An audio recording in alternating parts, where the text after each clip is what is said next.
Hi guys, இன்றைக்கி இந்த வீடியோவில் வீரதீரன் சூரன் மூவியில் நான் என்னென்ன விஷயத்தெல்லாம் அனலைஸ் பண்ணியிருந்தேன் அப்படின்றத உங்கள்கிட்ட ஷேர் பண்ண போகிறேன். பாகம் 2 பற்றி இல்லை, பாகம் 1 பற்றி.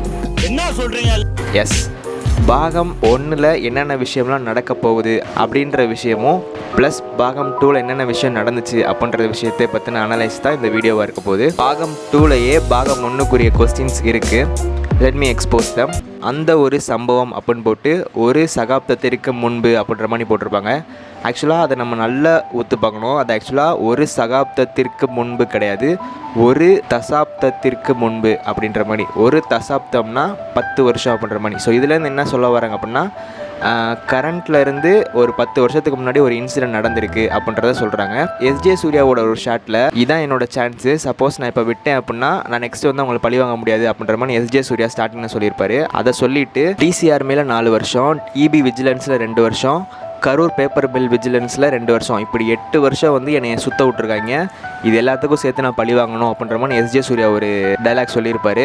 ரவி பண்ண வேலையில் டிசிஆர்பியில் 4 வருஷம், இபி விஜிலன்ஸில் 2 வருஷம், கரூர் பேப்பர் மில் விஜிலன்ஸில் 2 வருஷம்னு சீட்டை தேய்ச்சி கண்டவ கையில் காலில் விழுந்து இந்த போஸ்ட்டுக்கு வரதுக்கு நான் பட்ட பாடி எனக்கு மட்டும் தான் தெரியும். ஆக்சுவலாக இந்த ஃப்ளாஷ்பேக்கில் நடந்த ஒரு இன்சிடெண்ட்டுக்கு அப்புறம் எஸ்ஜே சூர்யா வந்து ரவியும் கண்ணனும் சேர்ந்து சஸ்பென்ஷன் கொடுத்து ஒரு கேம் ஆடிருப்பாங்க. இந்த விஷயத்தை பழிவாங்கணும் அப்படின்றதுக்காண்டி தான் எஸ்ஜே சூர்யா இப்போ துடிச்சிக்கிட்டு இருப்பார். இந்த 8 வருஷம் சஸ்பென்ஷனுக்கு அப்புறம் தான் எஸ்ஜே சூர்யா வந்து ரவி கண்ணன் இருக்க ஊருக்கு வந்திருப்பார். ஸோ இது எப்படா இவங்களை பழிவாங்கணும்னு நினச்சிக்கிட்டு இருக்கப்போ தான் ஒருத்தர் வந்து என்னோடய ஒய்ஃபை காணோம், இதில் வந்து பெரியவங்களோட ஃபேமிலி வந்து இன்வால்வ் ஆகிருக்கு, ஆல்ரெடி எனக்கும் கண்ணனுக்கும் ஒரு பிரச்சனை இருக்குது இப்படின்ற மாதிரிலாம் ஒரு விஷயத்தை சொல்லியிருப்பார். இதுதான் சாக்குன்னு சொல்லிட்டு எஃப்ஐஆரை போட்டு என்கவுண்டரில் போடலான்னு நினச்சிட்டு தான் எஸ்ஜே சூர்யா சுற்றிக்கிட்டு இருப்பார். ஆக்சுவலாக இந்த வீரதீர சூரன் கதை உருவாக்குறதுக்கு காரணமே எஸ்ஜே சூர்யா தான்.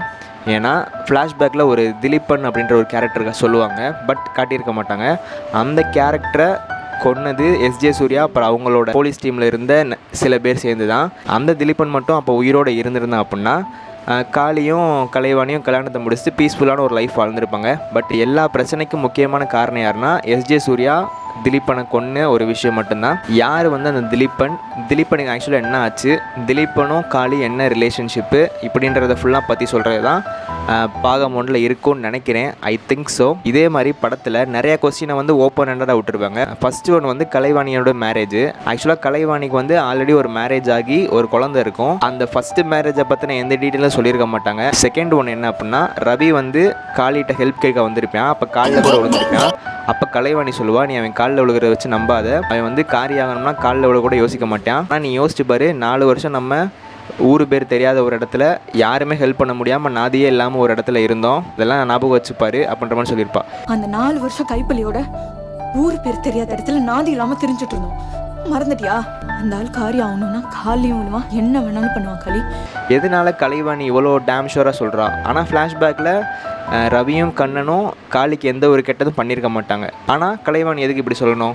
ஸோ அதுலேருந்து என்ன தெரியுது அப்படின்னா, அந்த இன்சிடெண்ட்டுக்கு அப்புறம் காளி ஃபேமிலிக்கும் ரவி கண்ணன் இவங்களுக்கும் ஏதோ ஒரு ப்ராப்ளம் நடந்திருக்கு. அப்பையும் ஏதோ ஒரு பிரச்சனை, ஹெல்ப் கேட்கணும் அப்படின்றக்காண்டி ரவி வந்து காளியோட காலில் விழுந்திருக்கலாம். ஸோ இந்த இதெல்லாம் மனசில் வச்சு தான் கலைவாணி சொல்லியிருப்பா, அவன் வந்து காரியம் ஆகணும்னா நம்ம காலில் விழ கூட யோசிக்க மாட்டான், பார்த்து டிசைட் பண்ணு அப்படின்ற மாதிரி கலைவாணி வந்து காளியை வான் பண்ணியிருப்பா. தேர்டு ஒன் வந்து கண்ணன் வர்சஸ் காளி. ஆக்சுவலாக ஃப்ளாஷ்பேக்கில் பார்த்தீங்கன்னா கண்ணனும் காளியும் பேசியிருக்கவே மாட்டாங்க. பட் கரண்ட்டில் பார்த்தீங்கன்னா கண்ணன் வந்து காளி மேலே சரியான ஒரு கோபத்தில் இருப்பான்.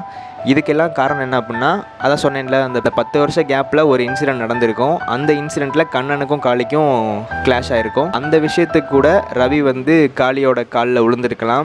எக்ஸாக்டாக தெரில எதனால கண்ணனுக்கு வந்து காளி மேலே இவ்வளோ கோவம் அப்படின்றத சொல்லியிருக்கவே மாட்டாங்க. ஸோ அது ஒரு கொஸ்டின் மார்க்கு. அடுத்து ஃபோர்த்து ஒன்று, ஆக்சுவலாக இந்த ஃப்ளாஷ்பேக்குக்கு முன்னாடியே ஒரு ஃப்ளாஷ்பேக் இருக்குது. எதை வச்சு சொல்கிறேன் அப்படின்னா, அந்த ஃப்ளாஷ்பேக் சீனில் வந்து சரண்டர் ஆகிறதுக்கு போலீஸ் ஸ்டேஷன் காளி வந்துக்கிட்டு இருப்பான். அப்போ அவன் செஸ்ட்டில் பார்த்தீங்கன்னா ஒரு தழும்பு இருக்கும். அதை வச்சு மட்டும் சொல்லலை, எஸ்ஜே, கலைவாணி, காளி இது 3 பேரும் அந்த மஹாலில் திலீப்பனை பற்றி பேசிக்கிட்டு இருக்கப்ப, நீ ஏமா காளியை அக்செப்ட் பண்ணாலும் வேணான்னு சொல்கிற அப்படின்ட்டு எஸ்ஜே கேட்டிருப்பான். அதுக்கு கலைவாணி ஒரு டைலாக் சொல்லுவா, நான் உங்கள் நல்லதுக்கு தான் சொல்கிறேன், காளி கேட்குற தோனியே சரியில்லை அப்படின்ற மாதிரி சொல்லுவான். அப்போ எஸ்ஜே சொல்லுவேன், நான் ரொம்ப பில்டப் கொடுக்குறீங்க அப்படின்ற மாதிரி கேட்டிருப்பேன். ஆக்சுவலாக எஸ்ஜே சூர்யா அப்போ தான் புதுசாக அந்த ஸ்டேஷனுக்கு வந்திருப்பேன். ஸோ காளியை பற்றி என்ன தெரிஞ்சிருக்காது.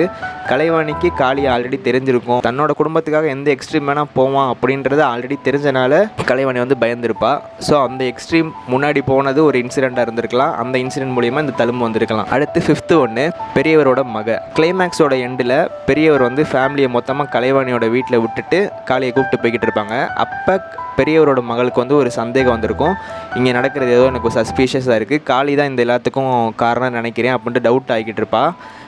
அதை சொல்லிவிட்டு நம்ம காளி ஃபேமிலிக்கு பண்ண விஷயத்துக்கு அவங்க நம்மளை வீட்டிலே சேர்த்துருக்கக்கூடாது, பட் இப்போ கலைவாணி வந்து என்கிட்ட ஹார்லிக்ஸ் வேணுமான்னு கேட்குறா அப்படின்ட்டு சொல்லியிருப்பான். ஸோ இதுவும் அந்த 10 years கேப்பில் ஏதோ ஒரு இன்சிடென்ட் நடந்திருக்கும். ரவியும் கண்ணனும் சேர்ந்து காளியோட ஃபேமிலிக்கு ஏதாவது ஒரு விஷயம் பண்ணியிருக்கலாம். ஸோ நம்ம ஒரு தவைகளுக்கு தப்பே செஞ்சுருந்தாலும் அவங்க நமக்கு ஹெல்ப் பண்ணுறாங்க அப்படின்றதுனால பெரியவளோட மகளுக்கு வந்து இந்த டவுட் வந்திருக்கும். 6th ஒன்று, இந்த படத்தில் கிழங்குன்னு சொல்லிட்டு அந்த பாம்பு இருக்க பெட்டியை காமிச்சிருப்பாங்க. ஆக்சுவலாக அந்த பெட்டியை வந்து பெரியவர்கிட்ட கொடுத்ததே எஸ்ஜே சூர்யா தான். காளி வந்து பெரியவரை போட்டு தள்ளிட்டு வெளியே வந்து உட்காந்துருப்பான். அப்போ பார்த்தா 2 பேர் பெட்டியை தூக்கிட்டு போவாங்க. பெட்டியில் என்ன இருக்குது தெரியுமா, பார்த்து தூக்கிட்டு போ அப்படின்ற மாதிரி சொல்லியிருப்பாங்க. பார்த்தா அதை தூக்கிட்டு போகிற யாருன்னு பார்த்தா ரவி கேங்கில் இருக்க 2 பேர் தான் அந்த பெட்டியை தூக்கி போய்கிட்டு இருப்பாங்க. ஸோ அப்போ என்ன இருக்கும்னா, இனிமேல் பெரியவர் பிளேஸில் இருக்க போகிறது ரவி தான். ஸோ ரவி சொல்கிற எல்லாத்தையும் கேட்டாகணும் அப்படின்ற விஷயத்தில் ஃபஸ்ட்டு அவன் கேட்ட விஷயம் தான் கிழங்கு பெட்டியை கேட்டிருப்பான். ஸோ அந்த கிழங்கு பெட்டியை எஸ்ஜே சூர்யா வந்து ரவிகிட்ட கொடுத்துருப்பான். அதுக்கப்புறம் தான் எஸ்ஜே சூர்யா கிட்ட அந்த சஸ்பென்ஷன் கேம் ஆடி இருப்பான். 7th ஒன்று, ஆக்சுவலாக கண்ணன் வந்து ஒரு விஷயத்தை மறைச்சிருப்பான். இது ஆக்சுவலாக கன்ஃபியூஸ்டான ஒரு ஸ்டேட்மெண்ட் தான். என்னதுன்னா, தன்னோட ஹஸ்பண்டை காணோம் அப்படின்னு சொல்லிட்டு தான் படத்தோட ஸ்டார்டிங்கில் ஒரு லேடி வந்து கண்ணன்ட்ட சண்டை போட்டிருப்பா. கொஞ்ச நேரம் கழிச்சு பார்த்தா அவளோட ஹஸ்பண்டே எஸ்பி ஆஃபீஸில் போய் என்னோடய ஒய்ஃபை காணோம் அப்படின்ட்டு கம்ப்ளைண்ட் பண்ணியிருப்பான். ப்ளஸ் எனக்கும் கண்ணனுக்கும் ஆல்ரெடி ஒரு பிரச்சனை அப்படின்ற மாதிரி மென்ஷன் பண்ணியிருப்பான். இது மூலியமாக ஏதோ ஒரு விஷயத்த இவன் மறைக்கிறானா இல்லை என்னன்றதே ஒரு மாதிரி கன்ஃபியூஸ்டாக விட்டுருப்பாங்க. அந்த லேடி சொல்கிற விஷயத்துக்கும் நமக்கு எதுவும் சம்மந்தம் இருக்காப்பா அப்படின்ற மாதிரி ரவி கேட்டிருப்பான் கண்ணன்ட்ட. பட் அதுக்கு வந்து ஏதாவது இருந்தால் நான் உங்கள்கிட்ட சொல்லியிருப்பேன்ல அப்படின்ற மாதிரி கண்ணன் சொல்லியிருப்பான். நமக்கும் அதுக்கு எந்த சம்மந்தமும் இல்லைல்ல. இல்லைப்பா, இருந்தால் நான் உங்கள்கிட்ட சொல்லாமல் இருந்திருப்பேனா.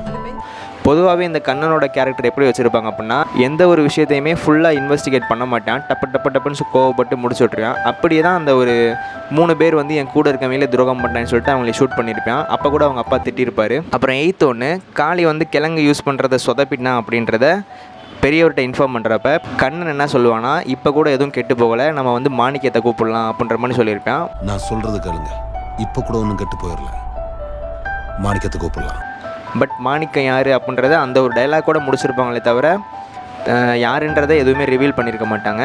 இது ஒரு கொஸ்டின் மார்க்கு. அடுத்து 9th ஒன்று, ஆக்சுவலாக வெங்கட் வந்து இறந்துட்டானா உயிரோடு இருக்கானன்றதை சொல்லியிருக்க மாட்டாங்க. பட் சிம்பாலிக்காக சொல்லியிருப்பாங்க. எப்படின்னா, கிளைமேக்ஸில் காளி வந்து ஃபேமிலியோட பஸ்ஸில் போய்கிட்டு இருக்கப்ப பின்னாடி ஒருத்தன் இருமிட்டு தண்ணி குடிச்சிருப்பான். காளி பின்னாடி திரும்பி பார்த்துட்டு ஒரு விஷயத்தை யோசிச்சிருப்பான். அந்த யோசிக்கிற விஷயம் என்ன அப்படின்னா வெங்கட். ஏன்னா வெங்கட்டுக்கும் காளிக்கும் லாஸ்ட்டில் சண்டை நடந்திருக்கும். அப்போ அவனுக்கு தண்ணி கொடுக்கலான்னு சொல்லிட்டு தான் வீட்டுக்கே வந்திருப்பான். பார்த்தா பெரிய ஒரு கேங்கை கூப்பிட்டு வந்துட்டு பெரிய சண்டை போட்டிருப்பாங்க. காளி வந்து பஸ்ஸில் போய்கிட்டு இருக்கப்ப கிளைமேட் வந்து மழை பெஞ்சிக்கிட்டு இருக்கும். மேபி இந்த மழை மூலியமாக அவன் உயிரோடு இருந்திருக்கலாம். அங்கே அவங்க ஃபைட் பண்ணுறப்பே அவன் இறந்தும் போயிருக்கலாம் அப்படின்ற மாதிரி ஒரு கொஸ்டின் மார்க் கூட விட்டுருப்பாங்க.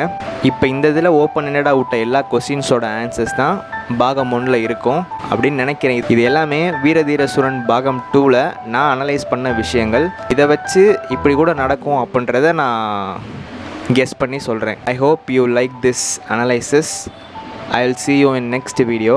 Until then, peace.